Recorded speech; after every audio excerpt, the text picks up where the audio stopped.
Hello guys, सभी को good morning और सभी को जय मां सरस्वती। गाइस आज हम फिर से आप सभी लोगों के लिए लेकर आ चुके हैं क्लास 12 के इंपॉर्टेंट क्वेश्चंस की प्रैक्टिस क्लास। गाइस हम आपको डेली मॉर्निंग में इंपॉर्टेंट क्वेश्चंस की प्रैक्टिस क्लास लेकर आते हैं ताकि आप सभी लोग जो भी इंपॉर्टेंट क्वेश्चन है एक साथ नहीं, चार चार पांच पांच करते करते पूरे किताब की इंपॉर्टेंट क्वेश्चन याद हो जाए। लेकिन आपको इसके लिए थोड़ा सा एक एफर्ट करना होगा, डेली आपको क्लास में देखना होगा। अगर आप डेली क्लास को देख रहे हो तो नीचे प्रेजेंट सर सभी लोग डेली लिखना। मैं देखना चाहता हूं कितने बच्चे डेली क्लास को देख रहे हैं, डेली क्लास में अटेंड हो रहे हैं। ठीक है, तो चलिए गाइस आज की क्लास हम स्टार्ट करते हैं। एक बात ध्यान देना, अगर आपको ये सभी क्वेश्चंस आते हैं तो आंसर नीचे कमेंट बॉक्स में लिखना, नहीं आते हैं तो अपने कॉपी पे जरूर नोट डाउन करना ताकि लंबे समय तक आपको याद रहे। कमेंट बॉक्स में लिखोगे तब पर भी लंबे समय तक याद रहेंगे, मैटर ये लिखोगे तो याद रहेंगे। ठीक है, तो चलिए स्टार्ट करते हैं आज की इस क्लास को। गाइस हम आप सभी लोगों की तैयारी इस शिखर बैच में लाइव करा रहे हैं। बहुत से बच्चों का डाउट होता है, बार बार कॉल करते हैं इस नंबर पे 930 वाले, सर लाइव कैसे पढ़े, लाइव कैसे पढ़े। तो मैं सभी को बता देना चाहता हूँ। देखिए पहली बात तो मैं क्षमा चाहता हूँ सभी से, क्योंकि हजारों कॉल डेली आते हैं। बहुत से बच्चों का कॉल मैं रिसीव नहीं कर पाता हूँ, रिसीव करने में असमर्थ रहता हूँ, इसके लिए माफ करना मुझे।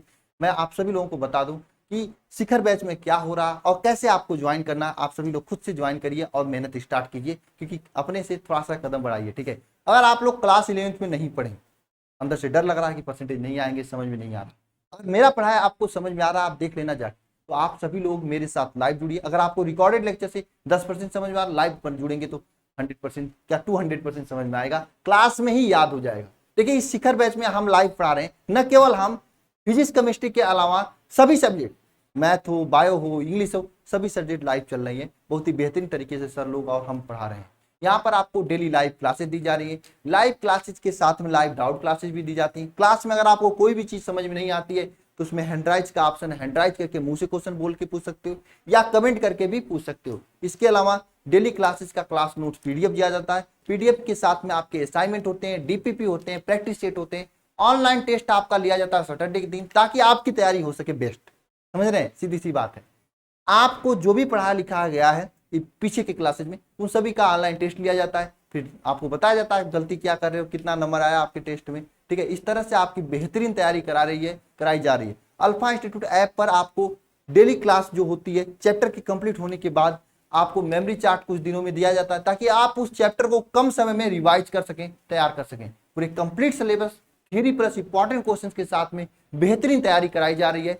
इतना ध्यान रखना, आपको कहीं भी जाने की जरूरत नहीं है। मैं सभी से कहना चाहता हूँ, बहुत जगह पढ़े होंगे, एक बार यहाँ पे भी पढ़ के देखिए, चीजें क्लास में ही तैयार हो जाती हैं, याद हो जाती हैं। इसके लिए अल्फा इंस्टीट्यूट जाना जाता है, क्योंकि यहाँ पे जो भी पढ़ाते हैं मेहनत से पढ़ाते हैं। मेरी क्लास को आप लोग देखे होंगे कितना अच्छे से आपको चीजें तैयार हो जाती हैं। इसलिए मैं सभी से कहना चाहूंगा, आपको कोई बुक खरीदने की जरूरत नहीं है, क्योंकि मैं डीपीपी असाइनमेंट यहाँ पे दे रहा हूँ, प्रैक्टिस सेट अलग से दे रहा हूँ। तो आपको बस एक काम करने की जरूरत है, मेहनत करने की जरूरत है। अगर आपके अंदर मेहनत करने की ललक है तो निश्चित रूप से ज्वाइन करें, अल्फा इंस्टीट्यूट ऐप को डाउनलोड करें।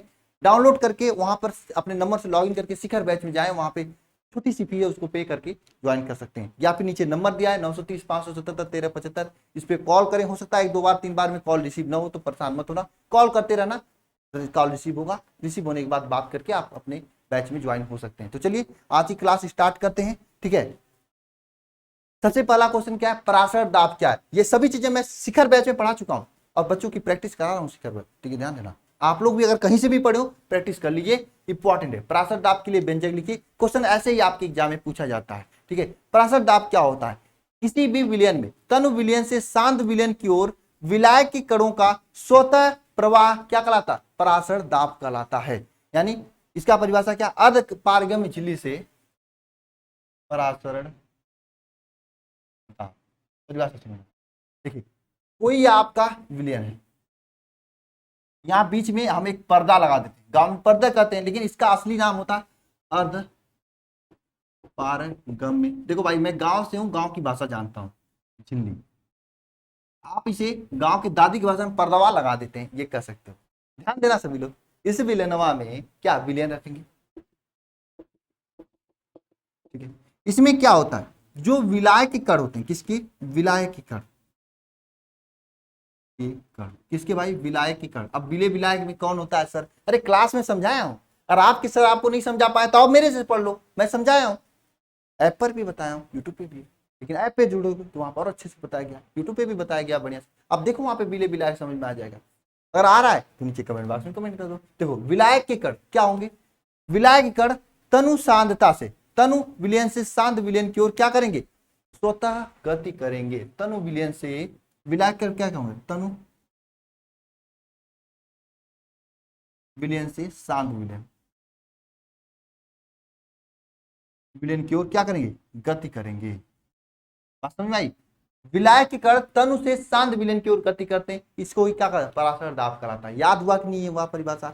अर्धपारगम्य झिल्ली से विलायक के कण तनु विलयन से शांत विलयन की ओर गति करते हैं, जिसे हम लोग क्या कहते हैं, क्या कहते हैं, पराशर कहते हैं। तो लिखना सभी लोग,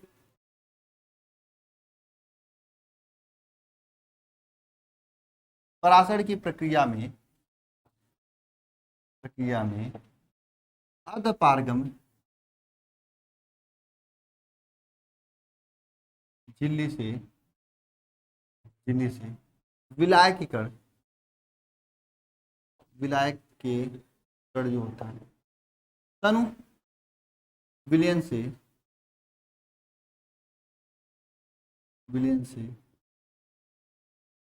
सांद्र विलयन की ओर स्वतः गति करते हैं। पराशर प्रक्रिया में क्या होता है, विलायक के कण अर्धपारगम्य झिल्ली से विलायक कण तनु विलयन से शांत विलयन की ओर क्या करते हैं, स्वतः गति करते हैं, स्वतः गति करते हैं। अब 2-3 क्वेश्चन ऑब्जेक्टिव में पूछा जाता है कि पराशर की प्रक्रिया में कौन सी गति करते हैं, तो विलायक के कण गति करते हैं। पराशर की प्रक्रिया में कौन गति करते हैं, विलायक के कण गति करते हैं। फिर से समझना, पराशर की प्रक्रिया में कौन गति करते हैं, विलायक के कण गति करते हैं। किधर से किधर करते हैं, तनु विलयन से शांत विलयन की ओर गति करते हैं। कहां से कहां, तनु विलयन से शांत विलयन की ओर गति करते हैं। यह भी पूछा जाता है एग्जाम में। तो पराशर की प्रक्रिया में अर्धपारगम्य झिल्ली से विलायक के कण तनु विलयन से शांत विलयन की ओर गति करते हैं, जिसे हम लोग क्या कहते हैं, पराशर कहते हैं। ठीक है, जिसे हम लोग क्या कहते हैं, पराशर कहते हैं। अब यहाँ पे लिखा पराशर दाब के लिए व्यंजक, हेडिंग करना, पराशर दाब के लिए व्यंजक।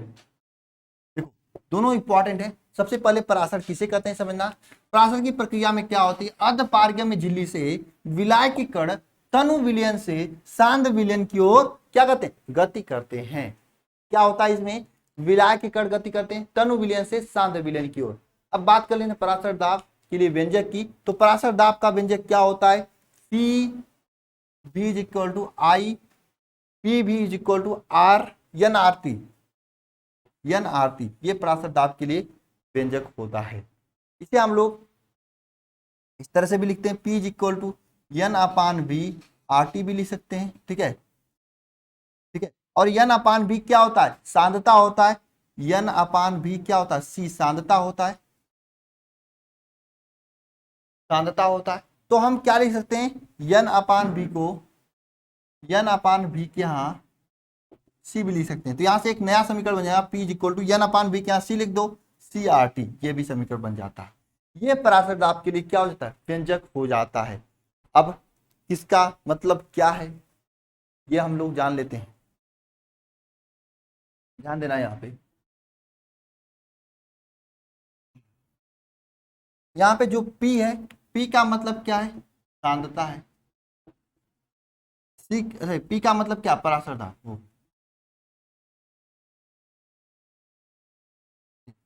C का मतलब क्या है, सांद्रता। R का मतलब क्या है, गैस नियतांक। T का मतलब क्या है, ताप। ये सबका क्या है, मतलब वो है चिन्ह है जो कि आपको मैंने बता दिया। तो पराशर क्रिया क्या होती है, पराशर की प्रक्रिया में अर्धपारगम्य झिल्ली से विलायक कण तनु सांद्रता से शांत सांद्रता की ओर क्या करते हैं, गति करते हैं। ठीक है, चले आगे। अगला क्वेश्चन ध्यान देना, ये है प्रतिलोम पराशर से आप क्या समझते, उदाहरण सहित स्पष्ट कीजिए। करिए प्रतिलोम पराशर। देखिए आज हम पराशर से संबंधित क्वेश्चन को करेंगे, इसलिए क्या ये क्लास आप लोगों के लिए इंपॉर्टेंट हो जाती है। आपको ये नहीं पता होता आज हम कल क्या पढ़ने वाले हैं, ये नहीं कि मैं क्वेश्चन दिखा के चला जाता हूँ, नहीं, क्वेश्चन का सलूशन भी कराता हूँ, 4 बोल के रिया चार चार बार बोल के हम उसे याद भी कराता हूं। अगर आपके अंदर पढ़ने की थोड़ा सी भी ललक होगी ना, आप पढ़ोगे डेली क्लास को और अपने आप को तैयार करोगे अपने बोर्ड एग्जाम की तरह। ठीक है, चलिए लिखना प्रतिलोम पराशर किसे कहते हैं, लिखना सभी लोग हेडिंग डाल।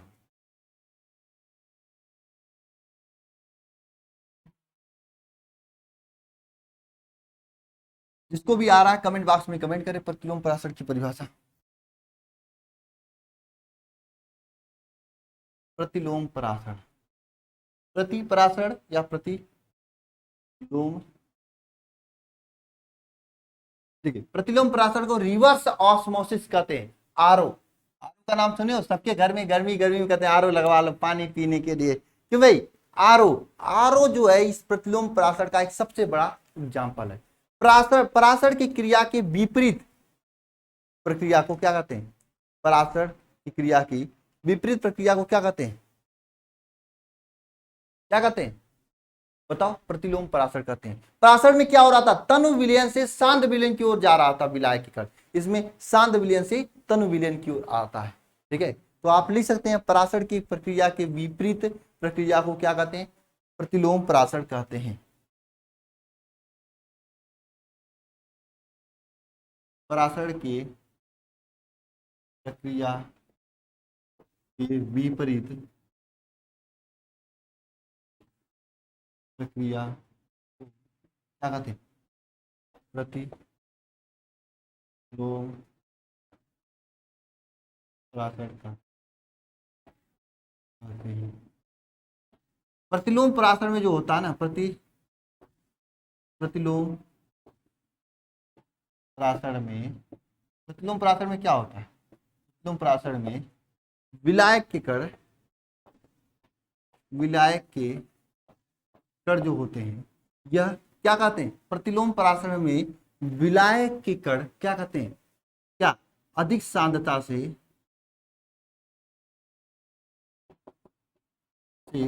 कम सांद्रता की ओर गति करते हैं। ठीक है, यानी पराशर की प्रक्रिया की विपरीत प्रक्रिया को क्या कहते हैं, प्रतिलोम पराशर कहते हैं। प्रतिलोम पराशर में विलायक कण अधिक सांद्रता से कम सांद्रता की ओर क्या कहते हैं, गति करते हैं। ठीक है, इसका एग्जाम्पल है, तो आप उदाहरण लिखना है तो आप आरओ लिख सकते हैं, आरओ जो पानी को साफ करता है इसका एग्जाम्पल है। तो प्रतिलोम पराशर में क्या होते हैं, पराशर की प्रक्रिया के एकदम विपरीत, अधिक सांद्रता से कम सांद्रता की ओर या सांद्र विलयन से तनु विलयन की ओर गति करते हैं, जबकि वहां तनु से शांत की ओर गति कर रहे थे पराशर में। दोनों चीजों को साथ साथ पढ़ना है। पराशर में क्या हो रहा था, तनु से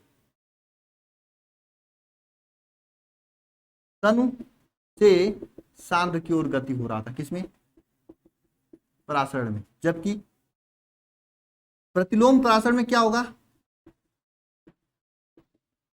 इसका विपरीत, सांद्र से तनु की ओर गति कर रहा है। ये दोनों है, ये दोनों का सिस्टम हुआ।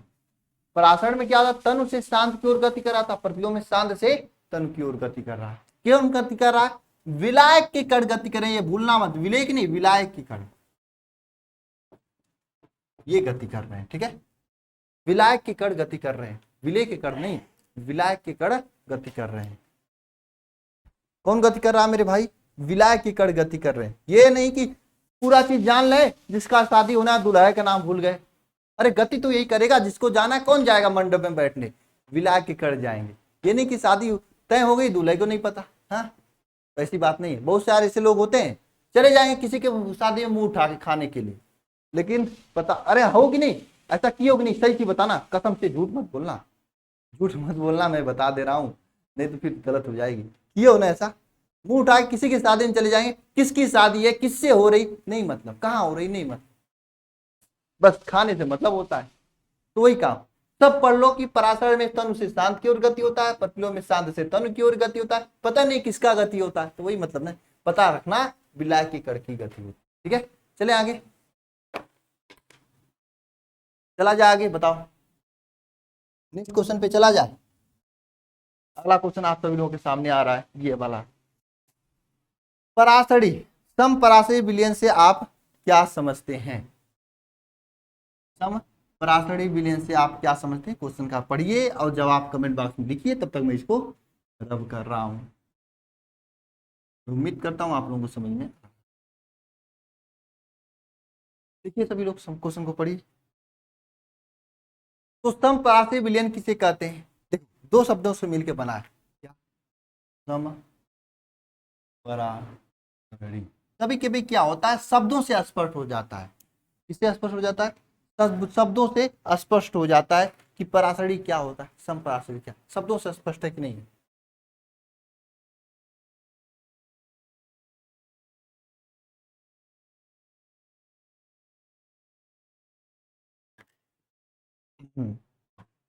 ध्यान देना आप। सम परासरी, सम का मतलब समान। अरे वो वाला समान नहीं जो तुम लोग सोच रहे हो, बहुत खतरनाक लड़की हो यार, गजब गजब सोचते हो। सम का मतलब समान। समान मतलब समान, इक्वल, ठीक है। और कुछ समान मत समझ लेना, ठीक है।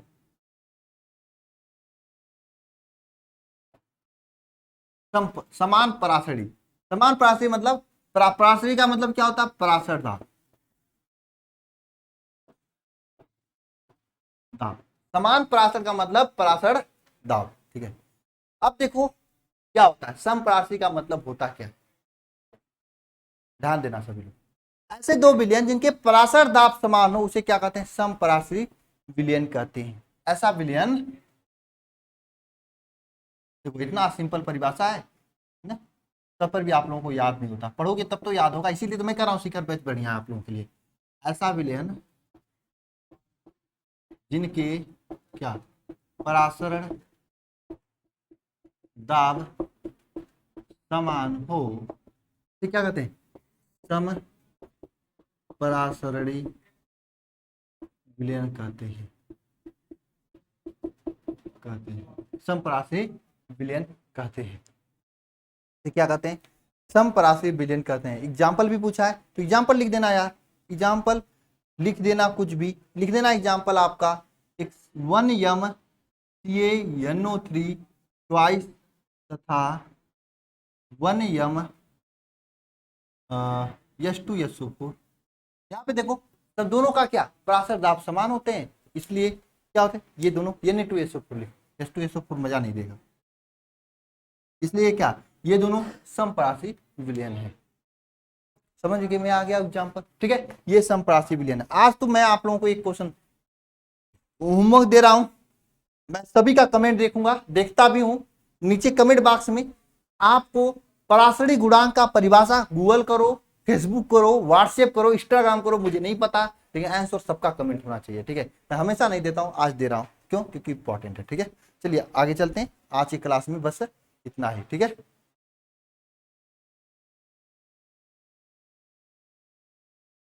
चले, कुछ लोगों के दिमाग में क्या आ रहा है, सर ये दोनों समपरासी कैसे हैं? देखो जब इसको तोड़ते हैं ना, इसका आयनन होता है CaNO3 ट्वाइस का, जब आयनन होता है ना क्या होता है, Ca2+ NO3 2- में चेंज होता है, तो 2NO3 2- में चेंज होता है।